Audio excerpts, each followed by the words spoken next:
while you're doing that, I just want to say, especially this last year, and especially in Portage Bay, the producers, you guys have been doing a yeoman's job of trying your best. I mean, it was a really great production year. The weather was overall very cooperative, I think, for most producers in their application management.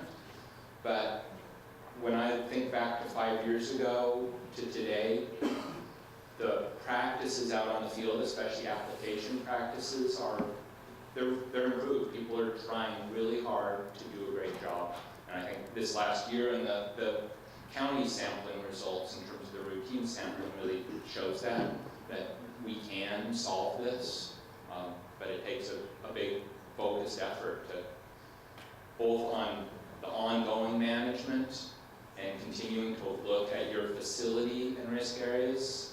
I have a number of facilities, and this is a little different than the source ID sampling, where we have facility infrastructure sites where we're finding problems. Just within the last 2 weeks, milk house drain that's been going to the Sumas River probably since that milk house was installed. So all of their cleaning water is going through that drain and into the river, and everything from half the milk house was going down that drain for however many years. So we have problems that are out there still, and it behooves you at your facility to try and figure that out. We're happy to help, but probably in most instances you're happiest if you can solve it without our help.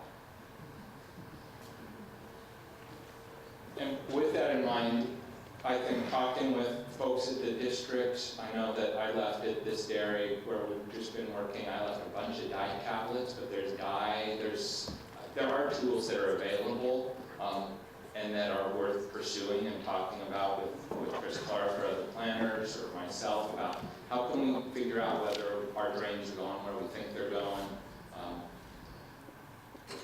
It's a worthwhile conversation because I do think we have places that we can keep moving the ball forward.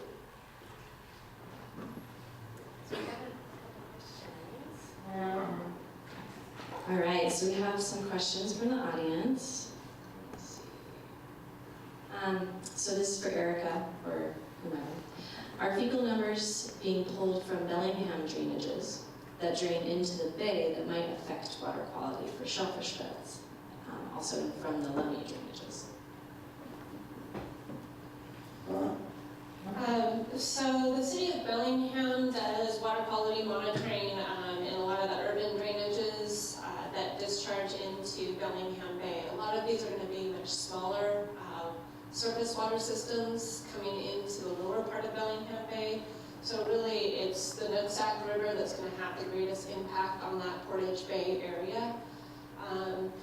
In terms of lamination and sources that may be coming from there, the Lummi Reservation is, Aneka, I may need your help in that, but I think it's about 6 square miles of land area in the Lummi Reservation that drains to Portage Bay, in comparison to, I think, about 800 square miles for the Nooksack River watershed overall.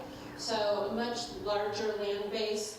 Also, when we're getting these high counts in the marine waters over Portage Bay, we have really low salinity levels. So that's an indication that that river water is really hugging that Lummi Peninsula shoreline, and we're seeing the high levels in the main stem of the river at that same time frame that we're seeing those high counts in the marine waters often. So your quick follow on that, are we possibly get those Bellingham area data on the map along? We have Linden's and Ferndale's is on there, but Bellingham has their own site that they publish that data, and they only do it once a year because it's a different QA/QC process. But you can look at City of Bellingham, and they have an interactive map just like ours, and you can get that data from there. Put a link on our website too. Oh, that's true. Yeah, we can add a link onto that county website that would have that information as well. Yes, back here. So this question is for Erica. So this is about water quality sampling and rolling averages. So is it the water quality sampling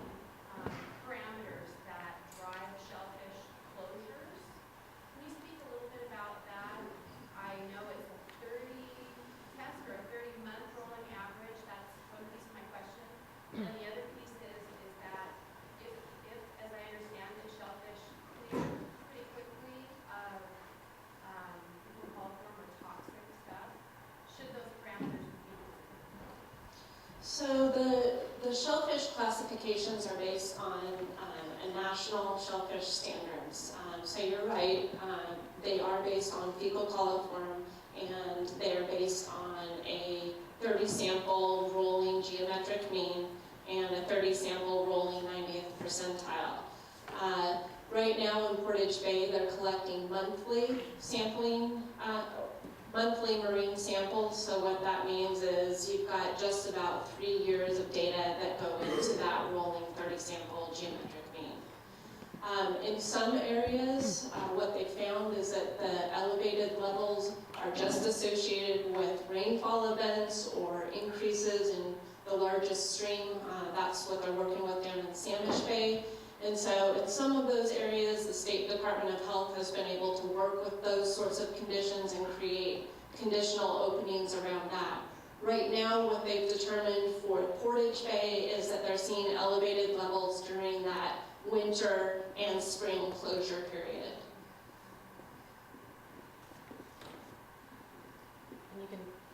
You can put your hand up too, but I'm gonna go off of these. Sure, in the back. Yeah, so it was determined that there's urban sources too. Was there any accountability for them when shellfish harvesters had that lawsuit?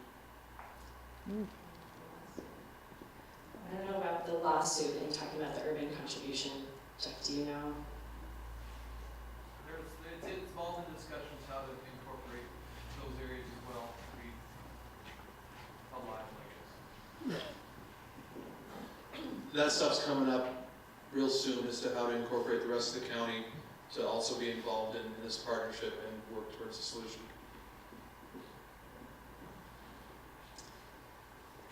All right, question from the audience. What will the county do with on-site septic reports? Enforcement, random follow-up, complete follow-ups, etc.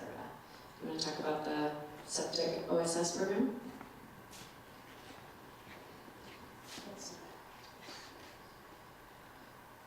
Give me just a second to wrap my head around the question. So what will the county do with on-site septic reports?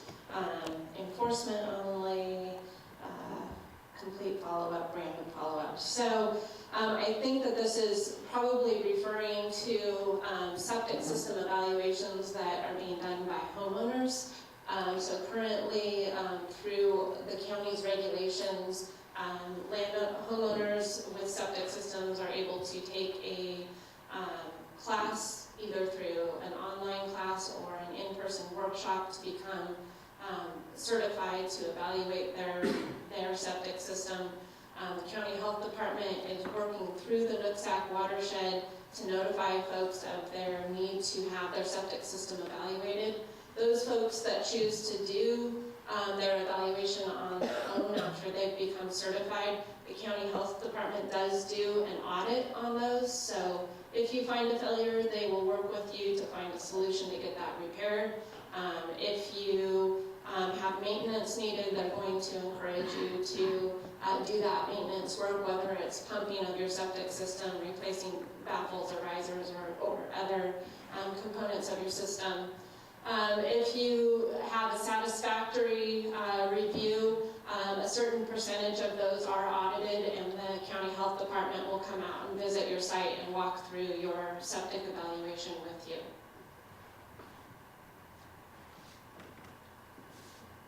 I'm just going to hand the mic right back to you for this one, I think. So it's a good question. Is there a documented correlation between the high fecal levels in our creeks and ditches, so our freshwater streams, and then the high counts in the Nooksack River? So is there a direct correlation between those?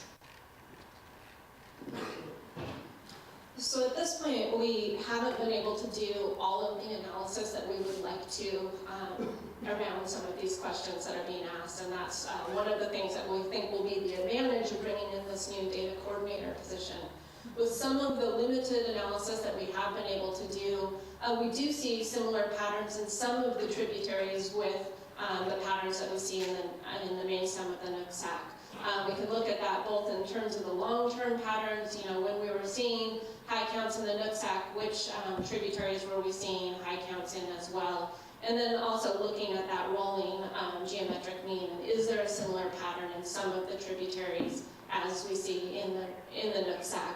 I wouldn't say that all of the tributaries have that same pattern. For example, Anderson has a very cyclical pattern with the seasons. So we see high counts in Anderson Creek during the dry season, but during the wet season, those counts typically drop. Some of the other areas, Fish Trap and Scott, I believe, follow a pretty consistent pattern to what we've seen in the Nooksack.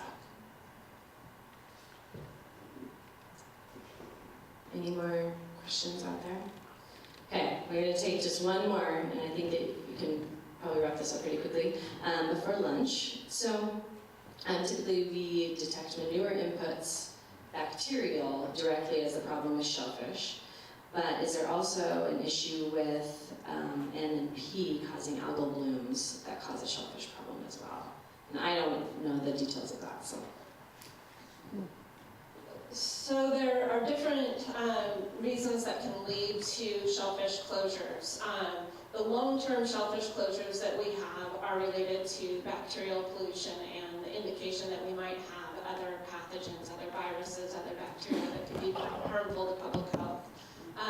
The other types of closures that we see that are related to algal blooms are typically seasonal and they'll be short-term. In those cases, the state health department and local health department are taking tissue samples from mussels typically, and they're analyzing those to see if those indicators and I'm sorry, the biotoxins that come from these algae blooms are building up in those tissues, and they've got thresholds again that are protective of public health. So those are typically a temporary closure.